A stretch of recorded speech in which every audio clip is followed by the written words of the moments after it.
Sometimes even the good people have a price. You ever watch someone you admired, someone kind, fair, respectful, suddenly start acting like a complete sellout? The coworker who threw their team under the bus to impress the boss, the friend who swore they'd never gossip until they needed to fit in, the person who believed in fairness until unfairness benefited them. And the worst part, they don't even think they've changed. And today, we're talking about why good people sometimes do bad things, the psychology behind moral slippage, and how, when pushed into the right or wrong way, anyone can be tempted to cross a line. Why do good people switch sides? You ever wonder why some good people, under pressure, throw their values in the trash? It's because morality isn't a fixed trait, it's a choice, and choices can be manipulated. And here how it happens. Pressure makes people desperate. When people feel threatened, job security, reputation, survival, they panic. And in that panic, they pick self-preservation over doing the right thing. Power shifts change behavior. If someone goes from underestimated to favored by authority, they start protecting their new status, even if it means betraying others. Rationalization lets people lie to themselves. No one wakes up and says, "I think I'll be awful today." Instead, they convince themselves they had no choice. And once they justify it once, it's easier to do it again. Studies show that most people, when put in high-pressure situations, they act against their morals if it means protecting themselves. Translation: your good friend might run on you, not because they're evil, but because they're scared. So basically, morality is just a luxury until someone feels threatened. Brilliant.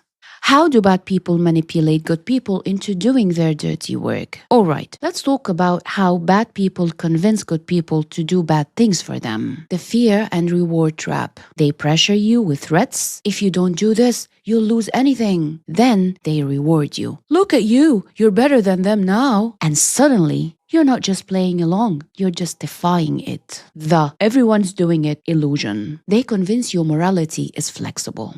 They make you believe it's just how things work, and once you believe that, you stop questioning. That's slow burn manipulation. No one jumps from good person to bad person overnight. It happens in small steps, tiny compromises that add up, until one day you wake up and don't recognize yourself anymore. You want an example? Let's talk about one of the most disturbing psychology experiments ever, the Stanford Prison Experiment. Regular, normal college students were put into a fake prison role play. Some became guards, other prisoners. Within days, the guards started abusing the prisoners. Why? Because power changed them, because pressure made them abandon their morals, because they got lost in the role and forgot who they really were. And that's exactly what happens when good people are pushed too far. Alright, so how do you make sure you don't become someone you hate? Know your values and stick to them no matter what. If you don't define what you stand for, someone else will define it for you. And once you trade one value away, it's easier to lose the rest. Recognize manipulation before it works on you. If someone makes you feel scared, threatened, or special, they're probably manipulating you. Ask yourself, who benefits from this? If it's not you,